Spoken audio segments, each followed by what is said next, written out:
Hello বন্ধুরা, কেমন আছো সবাই? আশা করি সবাই ভালো আছো। আজ আমি একটা দারুণ ঘটনা শেয়ার করব।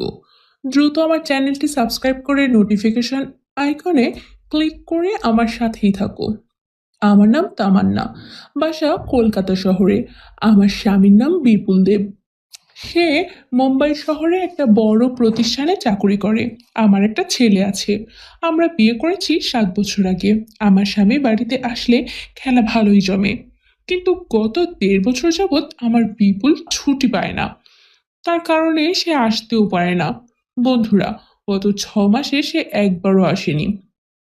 যাই হোক, আমার বয়স হলেও এখনো নাকি 25 বছরের কম মনে হয়। কেননা আমি এখনো নিয়মিত ব্যায়াম করি আর নিজের প্রতি খুব যত্ন নেই। আমার ফুলের সাইজও শেপ দুটোই চমৎকার। ফুলগুলো একটু বেশি বড়। রাস্তা দিয়ে যখন হাঁটি তখন সবাই হা করে আমার দিকে তাকিয়ে থাকে। এখন একমাত্র ছেলেকে নিয়ে আমি একাই বাসায় থাকি। বাবুর স্কুলের জন্য আমি আমার স্বামীর সাথে যেতে পারি নাই। আমার শ্বশুর গ্রামের বাড়ি থেকে মাঝে মাঝে আমাদের দেখতে আসে। আমার শাশুড়ি ওপারে চলে গেছে কয়েক বছর হলো। তাছাড়া সুযোগ পেলেই বাবুকে নিয়ে শ্বশুরবাড়িতে বেড়াতে যাই। আমরা এখানে থাকলে শ্বশুর খুব খুশি হয় আর আমাদের থেকে যেতে বলে। শ্বশুরের সাথে আমার সম্পর্কও খুব ভালো। শেষবার যখন শ্বশুর বেড়াতে আসলো, সে অনেক দিন এখানেই থাকতে চাইলো। কেননা বর্ষার সময় সব ক্ষেতের জমি পানির নিচে। তার যেহেতু এখন কোনো কাজ নাই, তাই 2 সপ্তাহ থাকবে ঠিক করলো। কিন্তু তার সমস্যা হলো, তার আদরের নাতি বাড়িতে নাই। স্কুলে ছুটির কারণে নানার বাড়ি বেড়াতে গেছে। এখানে আসলে শ্বশুর বেশিরভাগ সময় আমার ছেলের সাথে কাটায়। এখানে তার নাতির অবর্তমানে সময় ভালো কাটছে না। আমি সারাদিন অফিসে থাকি। আমি তাকে সময় দিতে পারলে তার জন্য ভালো হয়। তারপরেও ফাঁকা সময় আমরা দুজনে একসাথে মন্দিরে প্রার্থনা করতে যাই, রেস্টুরেন্টে খেতে যাই। একদিন আমি সিদ্ধান্ত নিলাম যে অফিস যাব না। তাছাড়া আমার অফিসেও খুব বেশি কাজ নাই। তাই আমি ভাবছি শ্বশুরের সাথে কিছু ভালো সময় কাটাবো। শ্বশুর এটা শুনে খুব খুশি হলো। সেদিন বৃহস্পতিবার সকাল 10টায় ছুটি নিয়ে বাড়িতে আছি। শ্বশুর আমাকে বলল, আমরা আজ ঘুরতে যেতে পারি। আমি একটু অবাক হলাম, কারণ আমি বাবার সাথে কখনো ঘুরতে যাইনি। বাবা যখন খুব বোরিং ফিল করছে তাহলে ভাবলাম তার কথা মতোই ঘুরে আসি। তাই বাবার কথায় রাজি হলাম। আমরা একটা পার্কে গেলাম। অফ সিজন বলে মানুষজন খুব বেশি নয়। চারদিকে ঘুরে দেখলাম। শ্বশুর পার্কে অবস্থিত সৌরজগতে দেখতে চাইলো। আমিও এর আগে দেখি নাই, তাই আমারও দেখতে ইচ্ছে করলো। আমি এবং শ্বশুর বাবা এক কোণায় গিয়ে বসলাম। আমি অবাক হচ্ছি, কিন্তু তবু কিছু বলছি না। সৌরজগতের কাহিনী শুরু হবার পরেই আমি টের পেলাম শ্বশুর তার হাতটা আমার কাঁধের উপরে রাখলো। ব্যাকগ্রাউন্ডের সাউন্ড আর শ্বশুরের ছোঁয়ায় আমার হার্টবিট বেড়ে যাচ্ছে। শ্বশুর টের পাচ্ছে কিনা জানি না। বিরতির সময় কাঁধ থেকে হাত নামিয়ে রেখে আমার দিকে তাকিয়ে একটা হাসি দিয়ে কিছু খাবার কিনতে বাইরে চলে গেল। বাবা ফিরে এসে আমার হাতে চিপস আর কোক দিল। খেতে খেতে সে আমার সৌরজগৎ নিয়ে দু একটা কথাও বলছে। আবার যখন শুরু হলো তখন টের পেলাম সে আমার কাছে ঘেঁষে বসলো। মাঝে একটুও ফাঁক নাই। আমি কিছু বুঝতে পারছি না যে শ্বশুর এখানে আমার সাথে কি করতে চাইছে। আগে কখনো আমার সাথে এত বেশি আদর দেখাননি। তার বয়স এখন 55-এর কাছাকাছি হতে পারে। তার স্ত্রী গত হয়ে যাওয়ার একাকিত্ব থাকতে থাকতে আমার সাথে কিছু করতে চাইছে। বন্ধুরা, তার ব্যবহারে আমি কিছুটা উদ্বিগ্ন হলাম। আর আমার স্বামীর অনুপস্থিতি আমাকে নীরব থাকতে বাধ্য করছে। অন্ধকার সিন আসার পরেই শ্বশুরের দুষ্টুমি আরো বেড়ে যাবে তা আমি বুঝতেই পারিনি।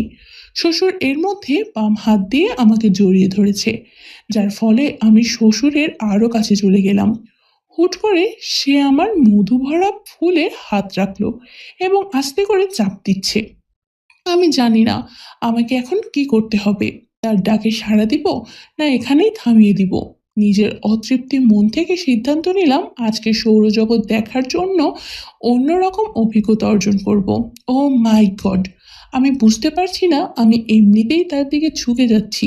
শ্বশুর দারুণ কিছু করছে আর এদিকে আমার খেলার মাঠের গর্তে জল ঝরছে। শ্বশুর সজোরে আমার ফুলগুলো ডলাই মলাই শুরু করছে। আমি আরামে কোনো বাধা দিলাম না। বন্ধুরা, শ্বশুর শো শেষ না হওয়া পর্যন্ত আমার সাথে এমনই করতে থাকে। ওখান থেকে বের হয়ে আমরা একটি অটো রিকশায় উঠলাম।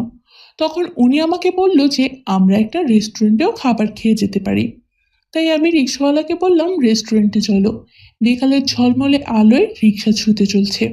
আমি যেহেতু বাবার সাথেই বসেছি, তাই শ্বশুর আমার কানে কানে ফিস ফিস করে বলতে থাকে, তামান্না, তুমি দেখতে খুব সুন্দরী, এবং তোমার বাকি কথাটা না বলে থেমে গেল।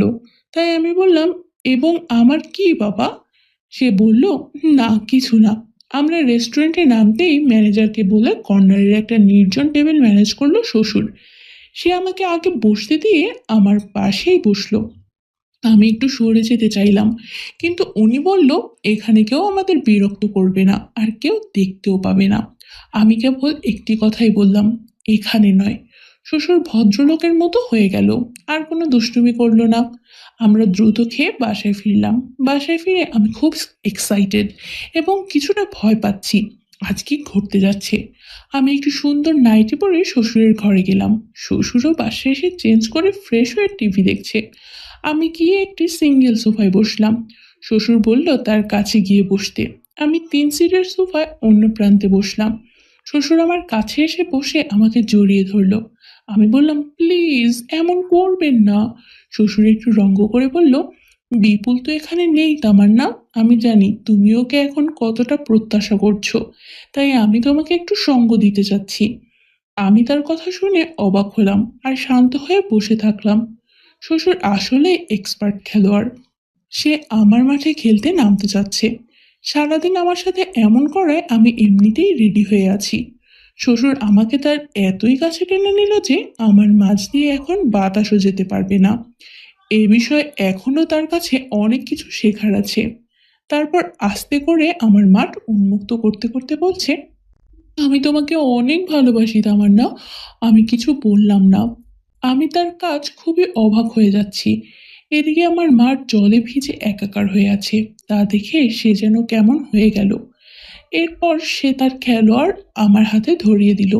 বুঝে গেলাম এটা আমার স্বামীরটার চেয়ে অনেক বড়। আমার হাতের স্পর্শে আরো ফুলে গেল। তখন আমি বললাম, এটা এত বড় কেন?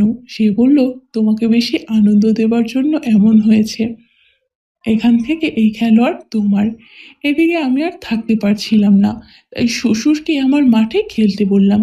সে আরো কিছুক্ষণ আমার মাঠে বিচরণ করে শুরু করলো এক মজার খেলা। আহা, কি খেলাই না খেলছে আমার মাঠে। আমি অনেকদিন পর পেলাম এক অসাধারণ শান্তি। এদিকে শ্বশুর বলতেছে, তামান্না, তোমার মাঠের গর্ত বেশ টাইট। তখন আমি একটা হাসি দিয়ে বলি, বাবা, আপনার ছেলে অনেক দিন থেকে এই মাঠ ব্যবহার করছে না, তাই তো নতুনের মজা